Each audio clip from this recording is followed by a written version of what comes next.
Seattle police are in for a potentially costly legal battle for pepper spraying people simply walking at a human rights rally. Greece standing up to Brussels finds support in Spain, where thousands are expected to rally today in support of the fast-rising left-wing Podamos party. And tips for spotting terrorists as you head to work. London police issue a checklist for commuters to look out for dodgy behaviour and suspicious gadgets.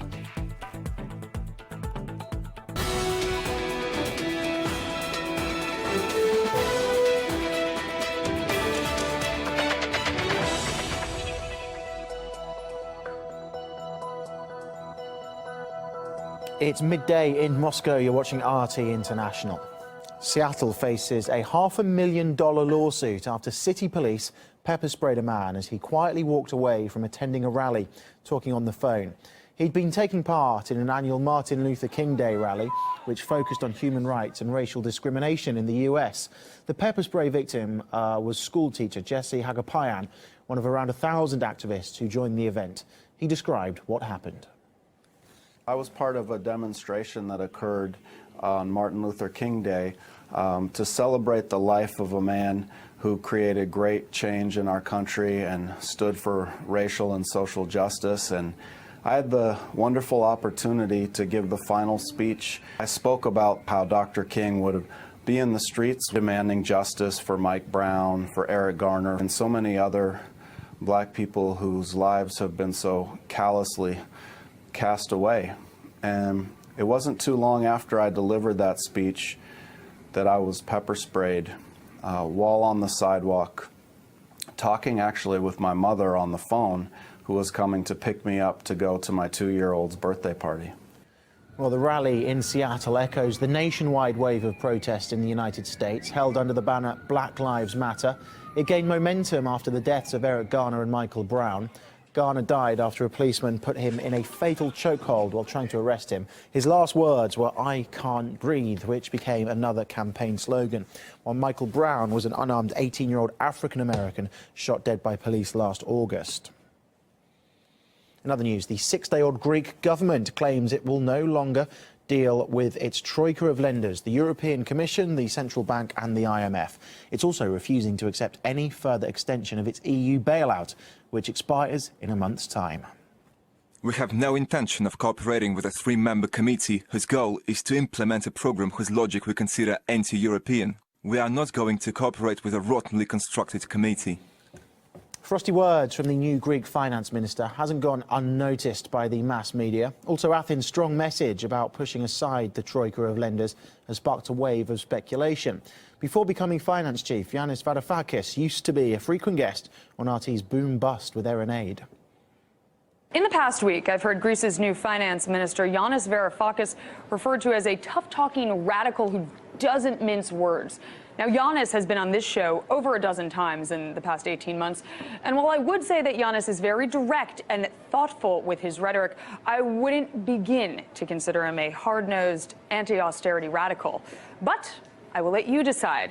Take a listen to some of the highlights from Yanis's interviews here on Boom Bust. The black hole of Greek debt is getting worse and worse. And there is absolutely nothing on the horizon to suggest that this is reversible until and unless not only do we have a debt restructure, but we have a serious tackling of the problem of our banks. The great crime of the European Union was that knowingly, unless of course they're complete idiots, and I don't believe that people are idiots, I think they're quite smart folks.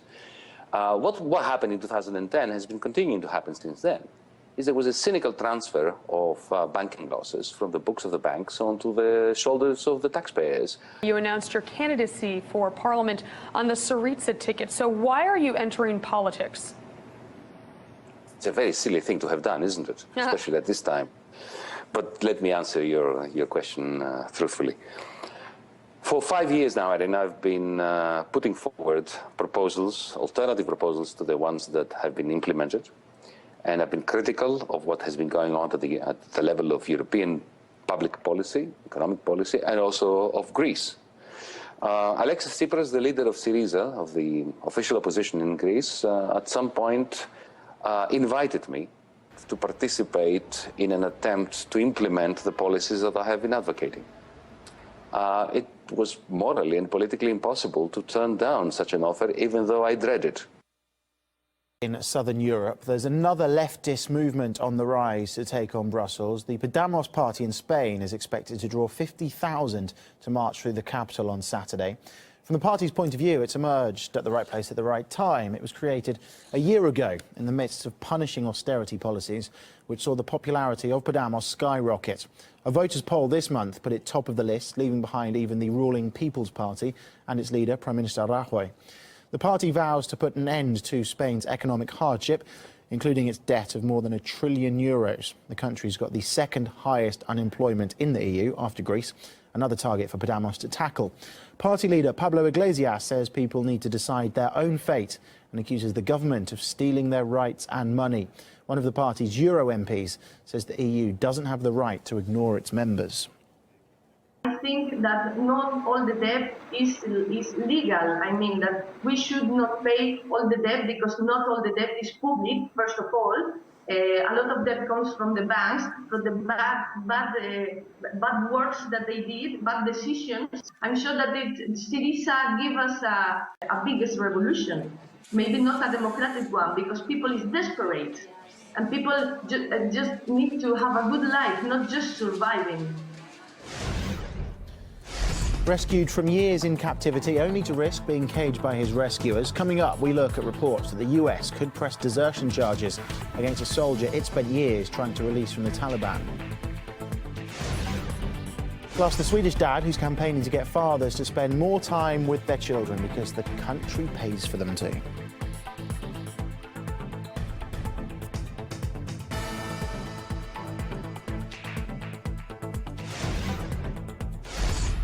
Britain's terror threat level remains severe following the attacks in Paris in early January.